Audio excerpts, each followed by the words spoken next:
कर देता है और उस बुद्धा के सर के ऊपर चला जाता है और अपने स्पेयर से उस जायंट बुद्धा पे अटैक कर देता है, जिसके लगने से उस जायंट बुद्धा के 2 टुकड़े हो जाते हैं। सिर्फ यही नहीं, शियाओ अपने डिवाइन स्पेयर से रेन किंग पे भी अटैक कर देता है, जिसके लगने से एक बहुत बड़ा ब्लास्ट होता है और रेन किंग की वहीं पे डेथ हो जाती है।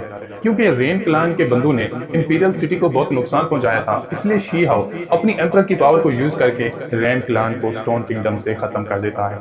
अब अगले दिन इंपीरियल सिटी में एक स्क्रोल आ जाता है और शिया को बताता है कि अगर तुमने तीनों रिलीजन्स के आगे खुद को और स्टोन किंगडम को सरेंडर ना किया तो हम तुम्हें और तुम्हारे किंगडम को डिस्ट्रॉय कर देंगे।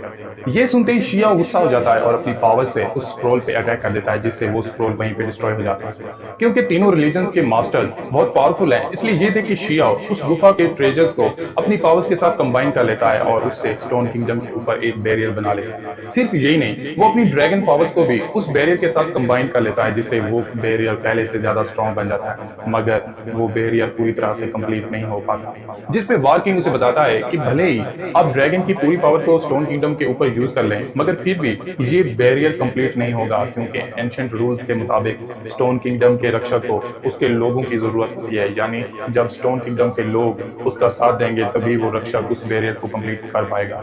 क्योंकि स्टोन किंगडम के लोग तीनों रिलीजन्स के अटैक की खबर सुनकर डर गए थे और वो शियाओ की हेल्प नहीं कर सकते थे, इसलिए ये सुन के शियाओ शॉक रह जाता है। तभी तीनों रिलीजन्स के मास्टर्स वहां जाते हैं और एक बेल अटैक से उस बैरियर पे अटैक करने लगते हैं। ये देख के शियाओ अपनी पावर से उन तीनों के अटैक को रोकने लगता है। हालांकि शीगो स्टोन किंगडम का प्रिंस है, मगर उसकी रक्षा शियाओ कर रहा है, इसलिए ये देख के शीगो अपसेट हो जाता है।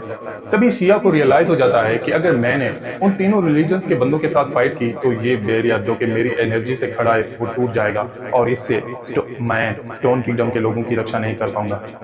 क्योंकि शियाओ अकेला स्टोन किंगडम की खातिर अपनी जान जोखिम में डाल रहा था, इसलिए ये देख के इंपीरियल सिटी के सभी सैनिक वहां आ जाते हैं और अपनी पावर्स को उस बैरियर के अंदर ट्रांसफर कर देते हैं। सिर्फ इंपीरियल सिटी के गार्ड्स नहीं, बल्कि प्रिंस शीगो भी वहां आ जाता है और अपनी पावर से उन सबके आसपास सोर्ड्स का बैरियर बना लेता है। सिर्फ यही नहीं, वो शियाओ की जगह खुद उस बैरियर को कंट्रोल करने लगता है, ताकि शियाओ ऊपर जाके उन तीनों रिलीजन्स के मास्टर के साथ फाइट कर सके। जिसपे बिना वेट किए शियाओ अपनी पावर से उन तीनों रिलीजन्स के मास्टर्स की बेल को पंच मार देता है, जिससे वो बेल वहीं पे डिस्ट्रॉय हो जाती है और तीनों रिलीजन्स के मास्टर्स उसके सामने आ जाते हैं। क्योंकि शियाओ ने उनकी बात मानने से इनकार कर दिया था, इसलिए ये देख के ली गाओ अपनी पावर्स को एक्टिवेट कर लेता है और उसे उस बेल के अंदर ट्रांसफर कर देता है, जिससे उस बेल की एनर्जी उस बैरियर को हिट करने लगती है। क्योंकि ये अटैक बहुत पावरफुल है और इससे स्टोन किंगडम का बैरियर टूट सकता है, इसलिए ये देख के शियाओ बिना वेट किए उस अटैक के आगे चला जाता है और अपनी पावर से उस अटैक को रोकने की कोशिश करने लगता है। और इसके साथ ही एपिसोड 68 यहीं पे एंड हो जाता है। तो दोस्तों, अगर आपको एपिसोड 68 की एक्सप्लेनेशन अच्छी लगी हो तो चैनल को सब्सक्राइब और वीडियो को लाइक जरूर कीजिएगा।